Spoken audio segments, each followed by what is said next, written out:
안녕하세요. 오늘 읽는 책 시작하겠습니다. 오늘은 전쟁과 평화 종강기념으로 고른 책입니다. 예고해 드렸었죠. 영국의 철학자 이사야 벌린이 쓴 고슴도치와 여우입니다. 원래는 단행본으로 나온 게 아니고요. 논문으로 발표됐었죠. 그런데 이 논문, 이 책은 좀 제가 가지고 있는 게 단행본입니다만은 자기계발서 또는 처세술과 관련된 책으로 많이 알려져 있습니다만은 부제가 톨스토이의 역사관에 대하여입니다. 톨스토이가 역사를 어떻게 봤는지, 특히 이 전쟁과 평화를 중심으로 해서 살펴보고 있습니다.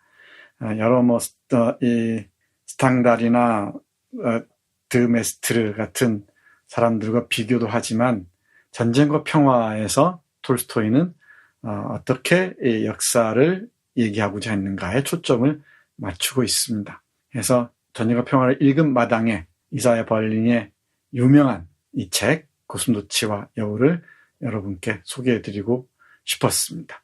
오늘은 가볍게 들으셔도 좋을 것 같습니다. 이사야 벌린은 1909년에 태어나서 97년에 세상을 떠난 영국의 철학자인데요. 자유의 두 개념이라는 책으로 워낙 유명합니다. 이 소극적 자유와 적극적 자유를 개념화한 철학자로 잘 알려져 있죠. 그리고 이 고슴도치와 여우에서는 말씀드린 대로 전쟁과 평화를 핵심에 놓고 톨스토이의 역사관을 살피고 있습니다. 이 얘기는 우리가 전쟁과 평화를 얘기하면서 곳곳에서 말씀드려서 세세하게 다시 부연할 필요는 없을 것 같습니다. 이 그리스의 시인 아르킬로코스가 이렇게 얘기했다고 하죠. 여우는 많은 것을 알고 있지만 고슴도치는 하나의 큰 것을 알고 있다. 그러니까 위기에 처하면은 여우는 온갖 그 교활한 꾀를 부려서 빠져나가지만은 이 고슴도치는 자기 몸을 말아서 피하는 방법밖에 없다 그러죠. 거기에서 상상한 게 아닌가 싶습니다. 우리 이사야 벌린에 따르면 톨스토이는 고슴도치를 꿈꾼 여우였다고 합니다. 그러니까 하나를 깊게 파는 사람이면서 여러 가지 세세한 부분들까지 다 알고자 한 그런 인물이었다는 것이죠. 그래서 불행했다라고 얘기하는 것 같습니다. 어떤 얘기인지 잠깐 보겠습니다. 고슴도치형 인간과 여우형 인간을 이 책에서 설명하는 대로 따라가 보겠습니다. 고슴도치형 인간은 모든 것을 하나의 핵심적 비전, 즉 명료하고 일관된 하나의 시스템에 관련시키는 사람들이라고 하네요. 그러니까 이것저것 좌고 우면하지 않고 하나의 목표를 설정하고 거기로 쭉 달려가는 겁니다. 하나의 그 핵심적인 비전을 제시하고 그 비전을 향해서 나아가는 사람이죠. 단테나 플라톤, 도스토옙스키, 니체, 입센, 프루스트 같은 사람이라고 해요. 감이 잡히죠? 감이 잡힙니다. 여우형 인간은 다양한 목표를 추구하는 사람들입니다. 근데 이 목표들은 흔히 서로 관계가 없으며 때로는 모순되기도 한다는 겁니다. 때로는 모순되기도 한다는 거죠. 셰익스피어나 아리스토텔레스, 몽테뉴, 괴테, 푸시킨, 발자크, 조이스. 발자크 하면 딱 떠오르죠? 이것저것 다 하는 사람입니다. 정말 발이 넓은 사람이죠. 몽테뉴의 수상몽을 떠올려도 좋을 것 같네요. 괴테도 그렇고요. 그런데 이건 우리 이사야 벌린도 경고를 합니다마는 지나친 단순화에 따른 이분법은 압축적이고 인위적이고 불합리하기도 하죠. 그렇다고 피상적이고 무가치하다고 일축해버릴 필요까지는 없다라고 얘기하면서 고슴도치형 인간과 여우형 인간을 설정해 놓고 톨스토이는 어떤 인간으로서 역사를 보고자 했는지를 밝히고 있습니다. 미리 말씀드리자면은 톨스토이는 역사에 큰 법칙이 있다고 생각했어요. 이건 과학적 법칙이 아닙니다. 어떤 신의 섭리와도 같은 법칙이죠. 인간의 이성으로서는 파악할 수 없는 다양한 흐름들, 그 미세한 흐름들이 모여서 어떤 법칙을 이룬다고 얘기했죠. 그럼 과학으로서 포착할 수 있는 게 아니라고 얘기했습니다. 그걸 알고자 하면서, 큰 법칙을 알고자 하면서도 동시에 다양한 삶의 풍경들, 삶의 내면들, 정신들, 영혼들, 감정들까지도 다 아우르려고 했단 말이죠. 그러니 이 고슴도치를 꿈꾼 여우라는 말을 이해할 수가 있겠죠. 그러니까 여우라는 것은 다양한 측면에서 인간의 삶과 역사적 상황들을 포착하고자 했다는 의미이고, 고슴도치라고 했던 것은 하나의 역사적 법칙, 거대한 역사적 법칙을 파악하고자 했다는 것이죠. 이 둘이 서로 갈등하고 모순되고 하기도 하죠. 그 모순과 갈등을 해치고 나가고자 했다는 것입니다. 그리고 그걸 예술적으로 보여준 게 바로 전쟁과 평화였던 것이죠. 조금 더 볼까요? 몇 문장만 보겠습니다. 톨스토이는 어떤 인간이냐? 조금 더 한 걸음 들어가 보죠. 그럼 톨스토이는 여우일까 고슴도치일까? 우리는 그를 어떤 부류에 넣어야 할까? 왜 이 질문에 답하기가 그렇게 어려운 것일까? 톨스토이는 단테나 도스토옙스키보다 셰익스피어나 푸시킨을 닮았다고 말할 수 있을까? 아니면 톨스토이는 어느 쪽과도 닮지 않았기 때문에 이런 질문 자체가 불합리하고 따라서 대답할 수 없는 것일까? 그렇다면 우리의 의문이 부딪힌 그 신비로운 장애물은 무엇일까? 나는 톨스토이가 본래 여우였지만 스스로 고슴도치라 믿었다고 가정해 보려 합니다. 설명이 되죠? 그러니까 여우 기질이 다분했지만은 늘 또 고슴도치가 되는 꿈을 포기하지 않았다는 것이죠. 여기에서 톨스토이라는 그 실존의 어떤 그 존재의 불행이 있었는지도 모르겠습니다. 저는 알 것 같아요. 근데 이거 어떻게 설명해야 할지는 모르겠지만은 뒤에서 끝까지 다 보면은 이 설명이 이해가 될지도 모르겠습니다. 조금만 기다려 보시죠. 네, 미리 또 말씀드리자면은 다양한 측면에서 인간의 삶의 풍경들을 포괄하려고 하면서도 그 다양한 풍경들이 모여서 이루는 거대한 강물과 같은 역사적인 그 비전을 보려고 했다는 것이죠. 그렇다면 조금 설명이 되겠습니까? 본래 여우였지만 스스로 고슴도치라 믿은 사람, 톨스토이. 자, 조금 더 보죠. 역사는 과학이 아니다. 톨스토이를 인용하면서 이사야 벌리는 이렇게 얘기를 합니다. 역사는 과학이 아니다. 이건 우리 전쟁과 평화 얘기할 때 누차 강조했었습니다. 문장을 보시죠. 역사는 인간과 사건의 상호작용을 기록하는 데 목표를 둔다면서 이처럼 무한히 복잡한 현상을 일정한 과학적 법칙에 끼워 맞추려는 사람들도 어떤 의도를 지닌 사기꾼이다. 비유해서 말하면 맹인들에게 길을 안내하겠다고 나선 맹인 지도자일 뿐이다. 따라서 이런 가혹한 비판은 이론가의 우두머리, 즉 나폴레옹까지 겨냥한다. 나폴레옹은 사람들을 최면에 걸어 역사가 제기하는 문제들을 올바로 대답할 수 있는 남다른 지능과 뛰어난 직관으로 사건들을 이해하고 조절했다고 믿게 만든 장본인이었다. 대단한 주장일수록 큰 거짓말이다. 나폴레옹은 이 엄청난 비극에 관련된 모든 인물 중에서 가장 불쌍한 사람인 동시에 가장 경멸받아 마땅한 사람이다. 톨스토이가 전쟁과 평화에서 나폴레옹을 신랄하게 비판했다는 것은 누차 말씀드린 바와 같습니다. 그런데 여기서 궁금한 건 과학적 법칙과 톨스토이가 얘기하는 역사적 법칙이 뭐가 다르냐는 거죠. 이것도 우리가 여러 차례 말씀드렸었는데 과학적 법칙은 이성이 입각해서 합리적으로 역사를 어떤 구성하려고 하는 것이죠. 그렇게 역사는 그런 법칙에 따라서 역사는 구성되는 게 아니라는 겁니다. 몇몇 영웅들이나 몇몇 위대한 왕들 중심으로 역사가 구성되는 게 아니라는 것이죠. 과학적 법칙과 톨스토이가 얘기하는 법칙은 전혀 다릅니다. 톨스토이는 수많은 우연들, 어떤 미분적인 상태까지 간 그런 여러 가지 인간의 삶들이 그 물방울들이 이루는 거대한 대화와 같은 강물과 같은 그런 법칙입니다. 그러니까 물방울이 모여서 강물이 된다는 법칙이라고 얘기할까요?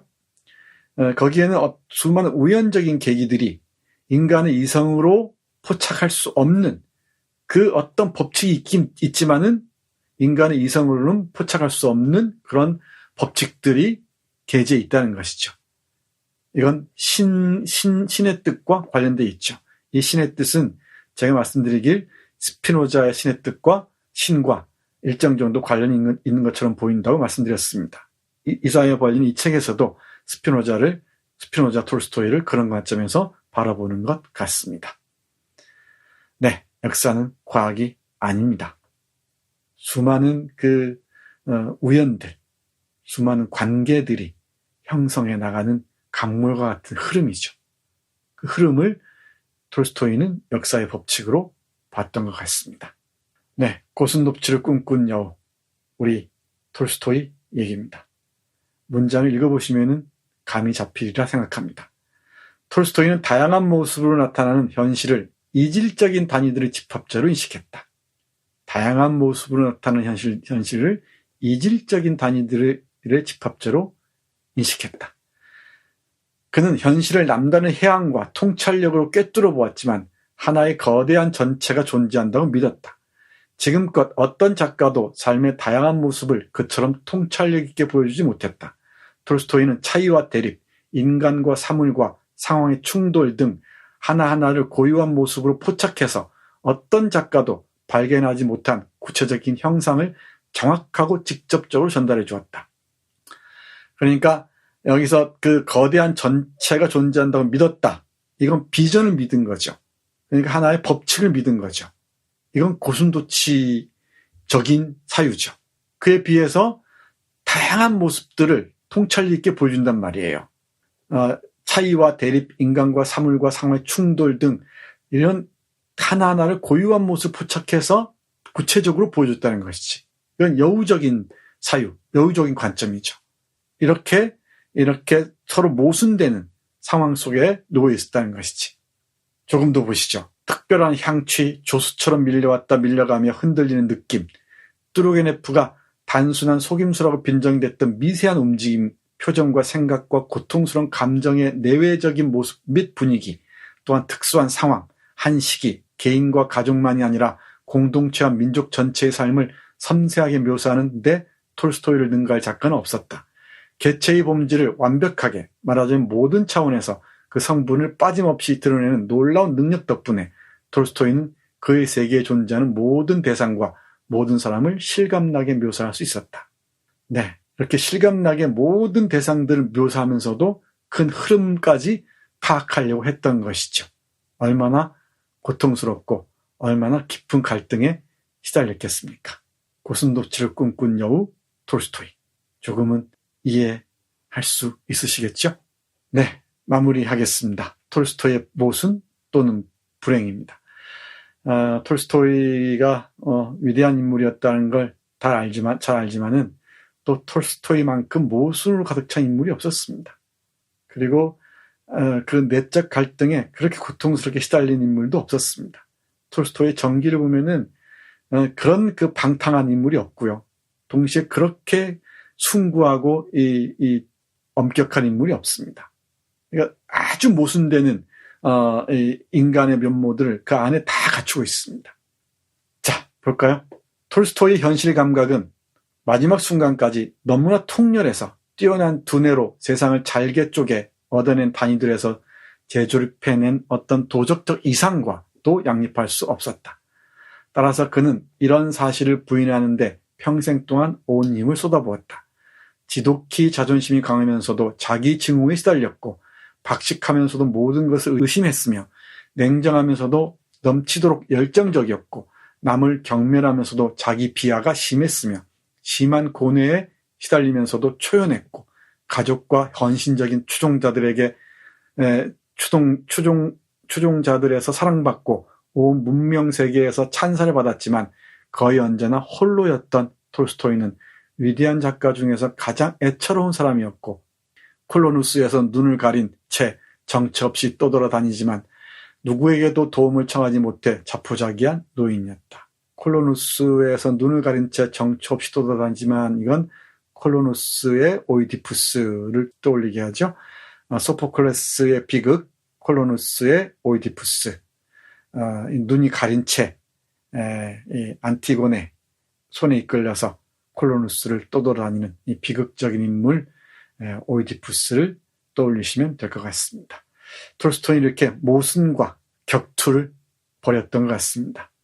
이걸 또 불행이라고 할 수 있을까요? 톨스토이 자신에게는 불행이었겠죠. 근데 우리 독자들에게는 그 위대한 영혼의 모순을 둘러싼 격투를 통해서 이 귀한 문학적 또는 사상적 자산을 얻었으니 이걸 또 다행이라고 해야 할까요? 마무리입니다. 우리 이사야 벌리는 톨스토이를 이렇게 평가합니다. 그는 지적인 오류를 범하지 말아야 한다는 부담감, 그리고 도덕적 오류에서 벗어날 수 없다는 깨달음에 짓눌려 고뇌하며 죽어갔다. 그는 실제로 존재하는 것과 당연히 존재해야 하는 것의 갈등을 해소시킬 수 없었고, 그 갈등을 해소시키지 않은 채 내버려두지 못한 사람들 중 가장 위대한 인물이었다. 이건 제가 설명하지 않겠습니다. 한 문장 한 문장 음미해 보십시오. 고슴도치를 꿈꾼 이 여우의 운명이라면 운명일 수 있을 것 같습니다. 고슴도치형 인간과 여우형 인간은 혈액형과도 같아서 바꿀 수가 없다고 하네요. 서로 이렇게 교차하거나 그럴 수 없다고 얘기합니다. 요즘 뭐 경영하는 사람들은 이 책을 고슴도치와 여우를 자기 개발서로 소개하면서 고슴도치형 인간과 여우형 인간을 결합하는 제3의 인간형이 나와야 한다고 얘기한다는데, 말은 좋은데 실제로 그게 쉽지가 않죠. 하나의 명확한 비전을 가지면서도 다양한 상황들을 아우를 수 있는 것. 말은 쉬운데 어려울 겁니다.